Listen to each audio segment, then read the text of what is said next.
This is the Game Changers Experience. Deep dive conversations with leading business disruptors, Olympic athletes, celebrities, entrepreneurs, and influencers from around the world. This show will teach you insights about the winning principles in mindset, productivity, marketing, branding, entrepreneurship, business strategy, and more. Hosted by Productivity Authority, business strategist, former elite athlete, author, and public speaker, Adam Strong. Hello, everybody, and welcome to the Game Changers Experience with myself, Adam Strong. And first of all, I must apologize for my croaky voice. It is what we call hay fever season. So unfortunately, I'm suffering from hay fever problems. But anyway, it doesn't curb my enthusiasm and energy. And today we have an amazing guest here in my good friend, Adam Cox's studio. Now, if you don't know who Adam Cox is, we actually had Adam here on the podcast, of course, and we've collaborated on various different levels, including he did a collaboration. He was part of the Game Changers Summit. We've done some various other podcasts, and we're just really good friends. And also, you know, the great thing about Adam is that, number one, he's a business owner, he's a serial entrepreneur, and has an amazing podcast called The Hypnotherapist, or The Hypnotist, sorry, and which actually he gets up to 350,000 downloads on a monthly basis. I'm sure that, and those figures are increasing all the time. Now, the other thing, what we're going to be talking about today, ladies and gents, we're going to be talking about hypnotic wealth. So we're going to be talking a little bit about financial freedom. We're going to be talking about money mindset. We're talking about all those fancy topics which holds us back, that prevents us from and allowing us to achieve financial freedom. So some of the things that we're going to be talking about is we're going to be talking about what are some of the self-sabotaging patterns and habits that people use that prevents them from achieving financial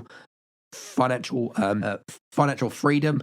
We're going to be talking about patterns. We're going to be also talking about, with Adam, some of the clients that come to him, what he has observed, and how each client is different, and how people need to be kind of like tailor-made and whatever it is. But we can be talking a little bit about how hypnosis can help create those breakthroughs. So that's what we're going to be talking about today, ladies and gents. And really looking forward to today's show. So without further ado, Mr. Adam Cox, over to you. How are you? I'm very well indeed. It's good to see you again. Good to see you as well. Thanks very much for inviting me here. No worries. It's been really good to see you as well. So, by the way, it's interesting because I know we always talk about this, but everyone gets us confused because we have the same haircut, we have the same first name, right? We have a similar, you have a slightly more masculine physique, you know, but we've been very good friends for quite some time. And it's been a Two peas chat. in a pod. We are white, middle-aged, old guys called Adam. Absolutely. Well, listen, I'm looking forward to today's conversations, Adam. Really, really are. And I know that things have really developed over the last sort of year. And I think it was probably at least 2 years ago since you came onto the podcast, which is just crazy, just how time flies by, right? It is crazy. Because I think I was in Tenerife at the time. Yeah. And I was out there for a Christmas break. And while I was out there was the second lockdown. So I just decided to stay out there for 3.5 months because my kids didn't need to go to school. And that's, COVID changed a lot of things for a lot of people. True. For me, it really changed my hypnosis business. So up to that point, I'd been working in Harley Street. You know, for those people who don't know Harley Street, it's quite a prestigious street in London. The rich and famous, that's where they get their healthcare, including mental health. So, and that was actually my first clinic as a hypnotherapist, you know, and it was good because I was diving in at the deep end. Yeah. My attitude was, if I'm going to be a hypnotherapist, I want to compete with the very best in hypnotherapy. The best in hypnotherapy were on Harley Street. And for a good 4 years there I was, you know, on Harley Street working with clients. COVID came along and I could see where it was heading. It didn't make sense to have a face-to-face clinic.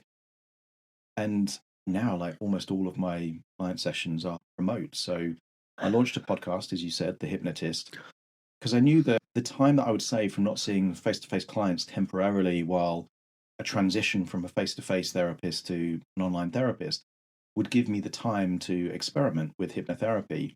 Hypnotherapy is one of these industries that a lot of people aren't that innovative. They tend to do, you know, the old traditional school ways of methods, doing it. Yeah, there's a lot of people wearing cardigans and doing the same things in the same way, for a long time. So I created The Hypnotist for two key reasons. And it was a podcast that was designed to have real therapy that you could actually listen to. So not recordings that were generic, but me doing a client session and then recording the audio of that, still protecting the privacy and the confidentiality of the client, so that someone out there in the world might have a similar problem and they could effectively get free therapy. So that's one of the things. And the second thing is that I wanted a platform for creativity and innovation. So I've created hypnotherapy sessions based on movies like Limitless and Inception I saw that. and Fight Club. Fantastic. And for books. So one of my most popular hypnotherapy sessions is actually from one of my favorite books on money called The Richest Man in Babylon by George S. Clayson. And it's a hypnotherapy session where you almost regress into a past life of being in ancient Babylon, learning about the secrets of money essentially through a hypnotherapy session. So I've always been interested in hypnosis, psychology, but also financial freedom. So Hypnotic Wealth, you kind of mentioned, is a fusion of my two passions, financial freedom and how people think, and how to change how people think is really what it was all about. Interesting. I wonder how all the other therapists and hypnotherapists on Harley Street, I wonder how they, adapted during the COVID times, because I think we ever spoke about, because, you're quite innovative because, you own a media company as well, which has a huge advantage, of course. Mm-hmm. But I guess with most people that you said that are in traditional mindsets, if you like, I guess they would have struggled quite a lot. Do you ever stay in touch with any of them? Really? I was connected to a lot of hypnotherapists. Again, during COVID, me and you shared a temporary interest in Clubhouse. And the Facebook groups and Clubhouse was a good way. So I hosted a weekly room for hypnotherapists. So I knew the challenges that hypnotherapists were facing. You had this weird collision of two dynamics. There was a mental health need during COVID because people were dealing with isolation and they were dealing with anxiety and uncertainty and unpredictability with their income streams and all this kind of stuff. But equally, they couldn't actually see anyone. So, the main issue that other hypnotherapists were facing was, what do they do for money? They couldn't really furlough themselves because they were kind of self-employed. So a lot of the time, they just had to kind of, survive. And that lack of appreciation of technology, I think certainly there was some hypnotherapists that made the migration to Zoom. So most of my kind of colleagues in the realm of hypnosis, they do the majority of their sessions like I do over Zoom, or I was going to say Skype. Nobody uses Skype anymore. But those that didn't just had to find alternative sources of income. And I think a lot of people kind of got through COVID in that way, that if their primary income stream wasn't possible, find an alternative. Yeah. Interesting times, COVID. That's all I'm going to say. But that's a whole new ball game. Anyway, so it's interesting. So we're going to talk about financial freedom and financial wealth, money mindset, those types of things, which we've spoken a little bit about actually with some past guests as well.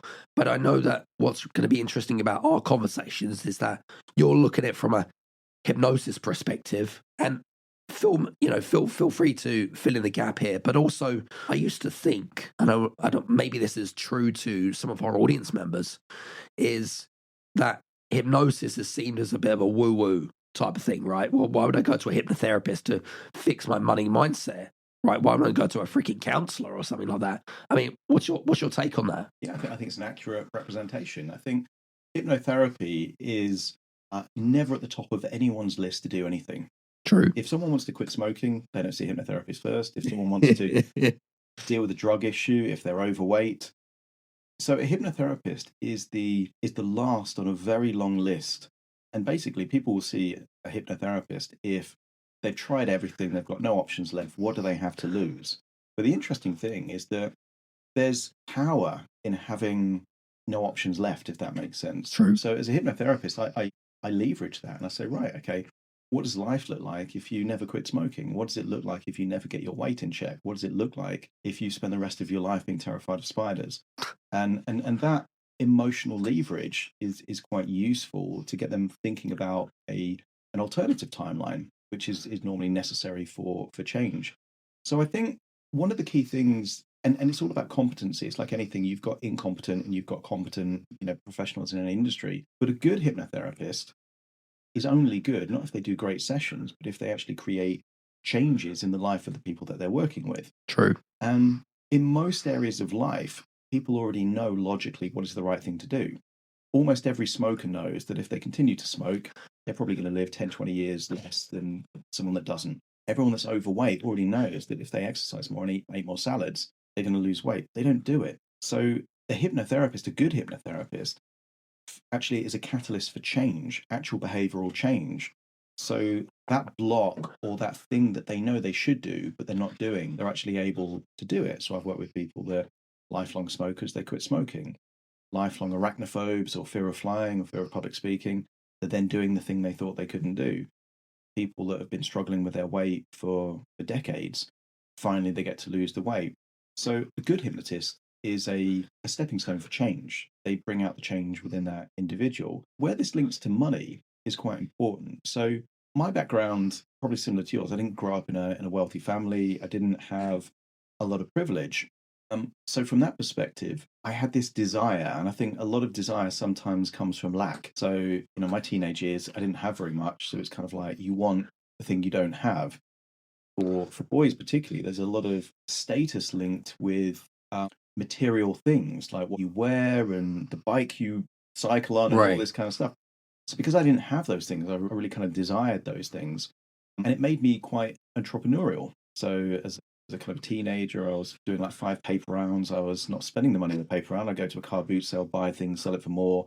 Bit of a wheeler dealer. And my first business, I was 15 years old, making little booklets on people didn't know anything about satellite TV. So I gathered the information on satellite TV and I posted leaflets through every house that had a satellite dish that I could see. And I was quite entrepreneurial. And I kind of figured out that I was pretty good at making money because not that I was working harder than anyone else, but I figured out that I was willing to do things that other people wouldn't do. And that was a reflection of my belief systems. A lot of people have self-imposed belief systems. I became self-employed properly with staff and a proper limited company at the age of 23. On paper, at least, self-made millionaire at the age of 27. So from that perspective, I had people around me saying, how do I do that? How do I get that? You've got some properties. How do I get the properties?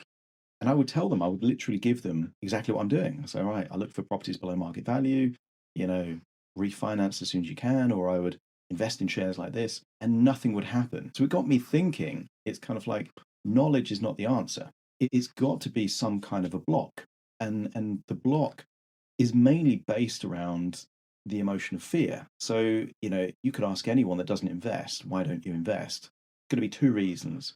Can't afford to, or what if I lose my money? They're the 2 things that tend to come up. So the idea that you can't afford to invest in anything, a lot of investments are fractional in nature. So you could buy, a small amount. You could buy 1 share in a company. You can invest £50 a month. So if you don't do it at all, it's definitely not because you can't afford to. It has to then be based on your belief systems that create emotions that make it a deterrent for you. So from my perspective, it was kind of like, well, I'm pretty good at hypnotizing people. I'm pretty good at changing belief systems. And, a phobia is the most extreme form of fear. If people are having panic attacks at seeing a bird, sounds funny, but if you have that, you can't go outside on a sunny day, your life is imposed. So if I can eliminate the thoughts that lead to people having full-on panic attacks about animals, about fear of flying, about all these other things, maybe I could do it with how people are thinking about money. And what would happen if those beliefs are changed? People have different emotions, and then they're able to do the thing that they can't do without it. And my thoughts are, what's the key reason that people don't invest or build businesses or do these kind of things? Is fear, but it's the fear that is inextricably connected to risk. You take out risk, then there is no fear. So for example, if we had a time machine with the very knowledge that you have right now, knowing what you knew about COVID, knowing what you knew about the rise of Tesla and Bitcoin and all this kind of stuff, you go back 10 years or 15 years just with the knowledge. You're not, you don't have to be a financial trader. You don't have to be a whiz on Wall Street, but just with the knowledge you have right now, if you went back in time 15 years and then followed the same timeline, but with that additional knowledge, you're a billionaire. Absolutely. You're a billionaire because you've got certainty. There is no risk when you buy Bitcoin at £3 and it goes up to 60,000 or whatever it is. You know, buy Tesla stock when everyone's thinking, yeah, this is crazy. No one's going to be driving electric cars. And you're like, no, I think they will, because you've got certainty in the outcome. You're going to get a huge return. You'd even take on leverage to amplify your returns. And then it's like Biff in Back to the Future 2. Like you've got Trump Tower and you've got Love that. Yeah, you've got billions because you've got certainty. And yet there are people that do very well in the world of money that clearly don't have a time machine. So therefore, if you don't need a time machine to get rich, but you do need to take risks, then it's the emotion connected to those risks that is the key distinction that can make the difference between people that can have financial security, comfort, and freedom, and those that will never have that because of the belief systems that are linked to that. Yeah, that makes complete sense. I guess we all have our, different cultures, different backgrounds, different belief systems, which then creates, I suppose, a subconscious reaction, right? Whether it be, and it could be our inner critic talking to us, well, why are you doing that type of thing, right? Could be that challenging thought process, couldn't it? It could be many different aspects. I suppose there's not kind of a one size fits all approach, which is what I'm kind of trying to get at, really. So most people think, it's logic and mathematics that makes someone a good investor. It's kind of like analyze the numbers, like Warren Buffett, find where the value is, look at, yield curves and, price earnings ratios and all this kind of stuff. The key thing for the average person, if you don't aspire to be a billionaire and you just want to be reasonably good with money, then effectively it's the beliefs that cause fear and greed that you need to manage more than anything else. And if you can manage those fears and you can also manage that kind of element of greed, where, greed encourages people to make really bad decisions. So if you can kind of taper the greed and you can ride the waves of fear, and if you can do that to the extent that, use a Warren Buffett quote, you want to be greedy when people are fearful and fearful when people are greedy. Like if you can really harness that with enough knowledge as to what strategies actually work and what take you towards your own financial goals, that's like a superpower. It's like a financial superpower. And if you ask the average person on the street, would you prefer, 10 million or the ability, I don't know, to kind of levitate or something like that? People are choosing the money. So therefore, it is a superpower. And it's a superpower because it gives you the ability to do things that the average person can't do. If there's a war zone, suddenly, the person that's got the financial resources can simply live somewhere else in the world. If you can't, you can't. If someone's got a really serious illness and there's a 6-month waiting list for treatment, if you've got financial resources, you can jump the queue. So we're talking about life and death levels. That's a superpower. And most people have certain belief systems that do one of two things. Either that create fear, it's kind of like, oh, I'm going to lose all my money, I can't trust anyone, it's all a scam, that kind of stuff. Or they're going to have belief systems that are self-sabotaging at some level based on kind of scarcity. So one of the belief systems that a lot of people have with money is a zero-sum game belief system. If I win, then you lose. And most people are good people, they're nice people. So if you have the belief system that you almost treat the game of money like a game of poker, that if I've got more chips than you've got less chips, and you're a good person, and you believe that in fairness, that belief system is going to impede your ability to have more without feeling like you're a bastard. True. Okay, so there's that. Or if you have a belief system, because there is enough examples of very rich people that have done very bad things. So it's kind of like, oh, okay, rich people are evil, or that biblical quote, which is unfinished, money's the root of all evil. The actual quote is the love of money is the root of all evil, but it gets distorted. But if you link money with evil, okay, and you're a good person, again, there's going to be certain things that if there's an opportunity to invest, you'd be like, either at an identity level, oh, someone like me doesn't do that. This is for the people that wear the pinstripe suits in the city of London. Oh, they do that kind of stuff. This isn't for me. It could be an identity belief. It could be a scarcity belief. But these beliefs, they seem like they're insignificant things. But if that shuts off a pathway and everything beyond that is, could lead to financial freedom, you never get that financial freedom because you've blocked it off, at the very root, if that makes sense. So what I feel I'm very good at is identifying those beliefs, and more important as a hypnotist, helping people to change those beliefs, because there's an idea that it takes a lot to change a belief. So when I'm working with clients one-on-one, I'll say, look, in fact, I'll ask you this question.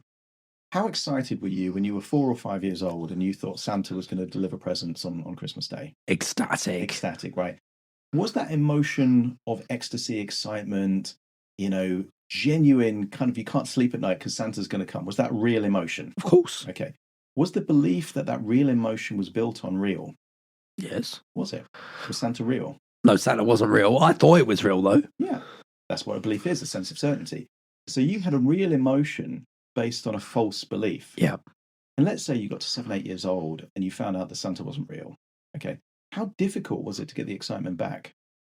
Well, it was eliminated, wasn't it? Yeah. Wasn't anything there. So therefore, evidence within our own lives that real emotions can come from fake beliefs. Okay. So if you believe certain things about money, and a lot of people, they can get angry about money or they can get anxious about money. And there's this causality response where it's like, well, because I feel this real emotion, the belief that it's based on must be true. That's a false equivalency. It's not necessarily true just because you've got a real emotion. If you thought someone was trying to kill you, okay, you might feel anxious walking on your own down the street, okay? If someone said, yeah, I was just pranking you, there was no death threat, that fear goes away. So you can have real fears, real emotions based on false information, false belief systems. But that means the opposite is also true. You change a belief system, you can have different emotions. And quite often, the key gateway for behavior for most people is emotion, okay? So if you're excited about seeing a particular country, let's say, I know you recently went to Dubai. You were excited about Dubai, or you were curious about Dubai. You had an emotion about Dubai that led you to make a decision, actions. You bought the tickets, you went to Dubai, okay? If someone told you that, and I know Dubai is very safe, so this is no slander on Dubai, but if someone told you that Dubai is the most dangerous city in the world and people get kidnapped there and you never see them again, that's false, clearly. But if you believed that to be true, and when you think about Dubai, you're like, well, that's not safe, then you don't then buy the tickets and go to that place. So this is playing out in every life of every individual. And the key thing with beliefs is that most people don't know what they believe. They're just kind of like robots walking around the world, interacting. Zombies. Well, not in a way, and it kind of makes sense. Like, why would people audit their own belief systems? Why would we think, oh, what do I really think about money? It's kind of like we're too busy. We're living our life. So if you've got these beliefs about money or investing or wealth or setting up a business, I'll give you a real life example. I've been entrepreneurial my whole life since I was a teenager. But I remember walking down a beach one day with my dad. My dad is a career employee, went to school, got a job, whole narrative, get a safe, secure job, provide for your family. I remember walking down the street when I was walking down the beach when I was about 12 years old. And I was saying, what do you think about business? And the irony, he was doing an MBA at the time, Masters in Business and Administration. And straight away, the first thing that came out of his lips was 95% of businesses fail in the first 3 years, 99% fail in the first 5 years. Now, if that's your dominant thought of losing and failing, and depending on where you grew up, failure can be worse than losing money. True. Because then you've got shame, you've got embarrassment, you've got humiliation, you've got your own ego about how you feel about yourself. So this idea of failing or losing, and business is even more important because you generally have to put seed capital or you have to borrow money from friends and family. Now you've got even more pressure. But if your dominant belief is that it's like a lottery ticket, that you've got a 95% chance of losing it all, nobody buys that lottery ticket. So if your belief about business is that, even if you've got an amazing idea, even if you've got the right skill set, it's going to hold you back. You never set up that business. You become an employee. And I found that a lot of people have belief systems that are the polar opposite. So a lot of people would say employment is security. Okay. Well, actually, who makes the decisions as to whether or not you are made redundant or not? Generally not the individual, not the employee. It's the manager, it's the owner of that particular business.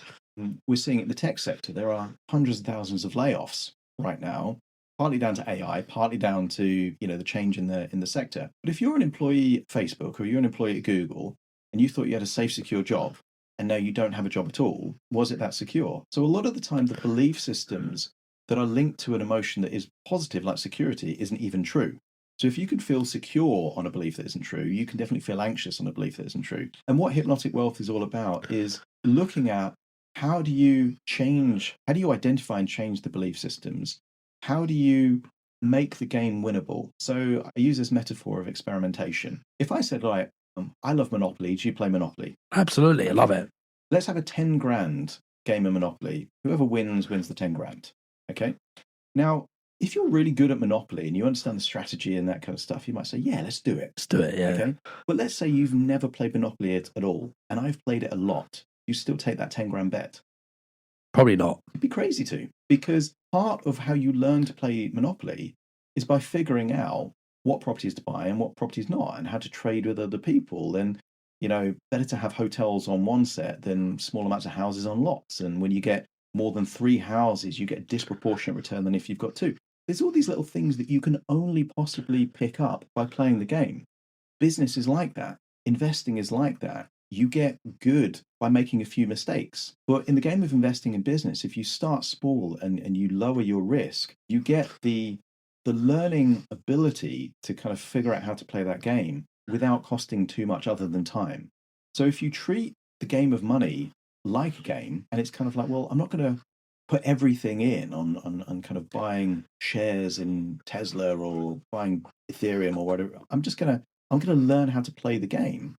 That experimental approach actually means that you build up your confidence to the point where you would bet 10 grand on one game. But on a game of 10 grand winner takes all, you can lose your original stake. So that's a gamble.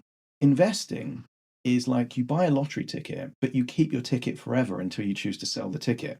The value of that ticket can go up, the value of the ticket can go down, but you keep the ticket unless the company goes bust. So I used to like gambling because I like the excitement of it and that kind of stuff. I much prefer investing. My definition of investing is that you hold on to the asset, whereas a gamble is that it was never your asset. You're betting on an outcome, if that makes sense. True. There are similarities between gambling and investing in that both involved risk, but the risk attached to investing, what I look for in investing is exponential upside, limited downside. That kind of geometric kind of returns that can kind of skyrocket. And when you do that, you don't have to get all your decisions right. If you can get like 1 in 5 of your decisions right, and it gives you a 10, 20, or 50 times return, that more than covers those things. And typically this is more of a hedge fund kind of approach to investing. So all of these things are learnable, but it's all linked to your belief systems. It's all linked to your emotions. It's all linked to your fears. And then it's a case of, well, how do you get there quicker? Well, generally, there are 2 ways of learning in life. If you really cluster them down into chunks, you can learn from your own experience, which most people would call trial and error. Okay. It's a slow, expensive way of learning. The long way. It's the long way. Yep. And a lot of people, if we had to learn to speak without anyone teaching us how to speak, we may never end up speaking. So you've got a framework. True. Generally, you learn to speak by hearing lots of other people speak. And then when you start talking, you get corrected when you make mistakes. Okay. So therefore, the way that we learn to read, the way that we learn to walk is through role models and a feedback loop. So that's more of a quicker way. And the game of money is no different. It's kind of like there are certain principles that exist in money that if you just adopt what to believe and the strategies, but with enough ability to kind of do your due diligence and learn from decisions, then you can accelerate your ability to get, to learn anything, including learning how to be wealthy in a more efficient way. And that's really what Hypnotic Wealth is all about. There's billionaires where I've studied their belief systems and then condensed that down to, well, just knowing what Elon Musk thinks isn't enough. How do you believe what he believes? And how do you integrate that into your life? So that's what people could expect from the course, is not just to know this stuff intellectually, but a qualified hypnotherapist that's worked with thousands of people, having actual hypnosis sessions to alter how you think and create the possibility, because wealth is never guaranteed, but you've got to be in it to win it. So when I look at my own wealth strategy, I have the overall strategy of either building or buying assets that have one of 2 outcomes, ideally both. Either it generates cash flow on a regular basis, or it has capital appreciation. And if you can get an asset like a rental property, the property tends to go up in value and you get, let's say, rent, well, then you've got a cash flow and you've got, capital appreciation, and you've got the ability with property every few years to refinance. What most people don't understand is that you pay tax on income or profit. You don't pay tax on debt. So what's to stop you building up your asset column, taking out debt from your asset column to buy more assets? your asset column gets bigger and bigger and bigger, your net worth goes up. And, it's a very winnable game if you understand the game. But my belief that I used to have about debt when I was 20, 21 is kind of, oh, debt's for idiots. I'm going to save up my money and just buy whatever I want to buy. It made me very financially responsible, but it also impedes time. So I'm in the first property that I bought. Here we are in this kind of office, this studio. That was £115,000 property. It's worth over $500,000 now. But at the time when I bought it at an auction, and I had to have 30% deposit.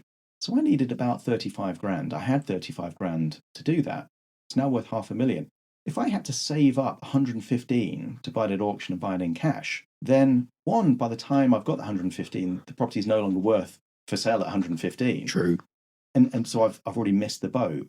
And secondly, I'm missing out on using other people's money to amplify my own return. But if I had the belief system that debt is dangerous, debt is, when I tell people I've got £1 million worth of debt, they say, how do I sleep at night? I'm like a baby, because I've got way more than £1 million worth of assets.